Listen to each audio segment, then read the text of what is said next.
This training is going to show a supervisor or administrator how to process their payroll through the time system. You should have received your customized URL, which you would enter here, as well as your personal username and password to log into the system. Once you enter that information and click Login, you are going to see your Supervisor Dashboard. So everyone that you are responsible for approving should be listed here on the left-hand side. And if you are a payroll admin, you should be able to see everyone in the company.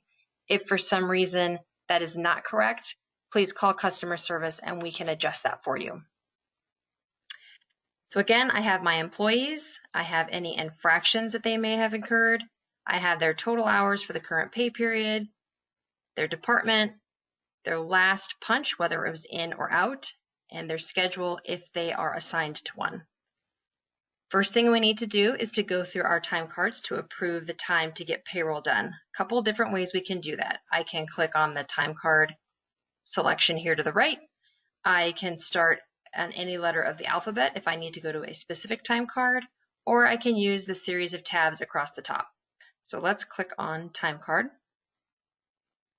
This is going to take me into my employees' individual time cards that I can then approve and send into payroll.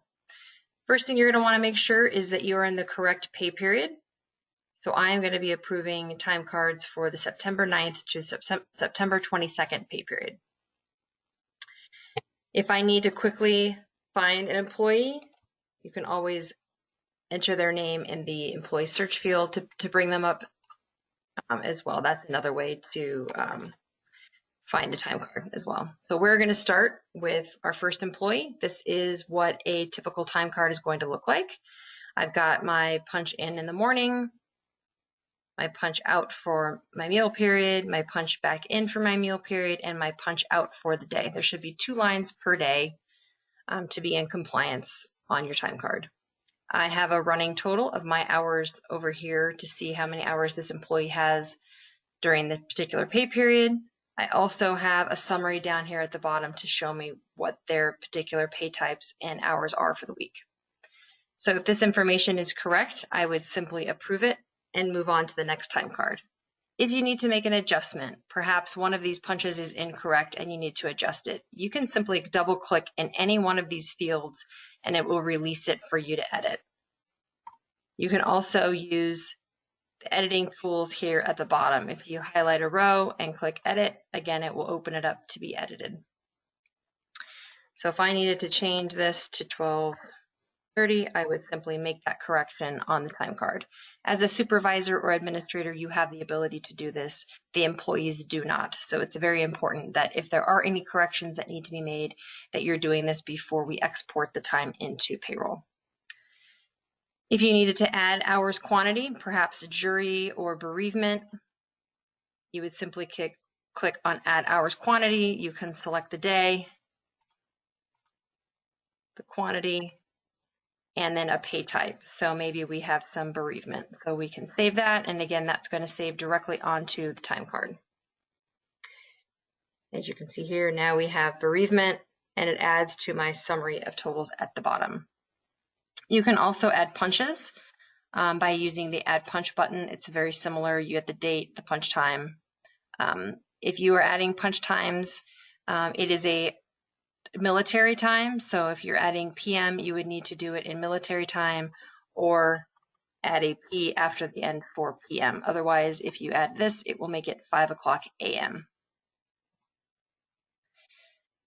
So once I have my time card all set, again, there are 3 levels of approvals depending upon how this is set up on your system.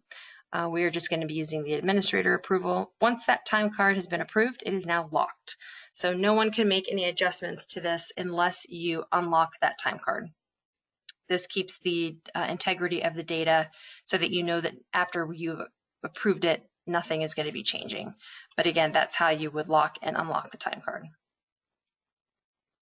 You're just going to simply scroll through your employees and do this same process for each time card, making sure that everything is correct, that there's no corrections, nothing needs to be fixed or adjusted for that particular pay period.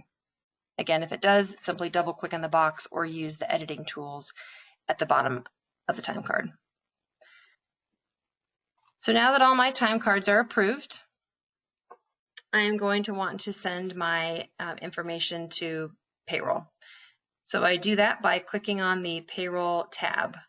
First thing I want to do is I want to look at my export file to see what my total hours are. So I'm going to take one of my batches here, my exact pay badge, and I want to click on this report. This report is going to tell me exactly how many hours are in my particular payroll, and then I can use that time against my batch controls in Payentry to double check that everything came over correctly. When I'm ready to export my information into Payroll, I'm going to go to Processing. From Processing, I have my batch over here. I'm going to select the batch I want to send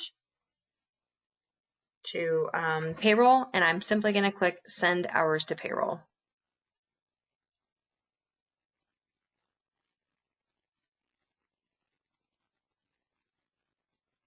It is then going to go through a process of checking for any errors or anything that needs to be addressed. Looks like I have a missed punch and some unapproved time cards. I can select the error details to see where this information is if I need to make adjustments. So I can go to that employee and make any adjustments that I need to. When I have fixed my errors, I would just simply click Continue. And the system is going to send those hours to Payroll. Once the hours are sent, it's going to give me a confirmation.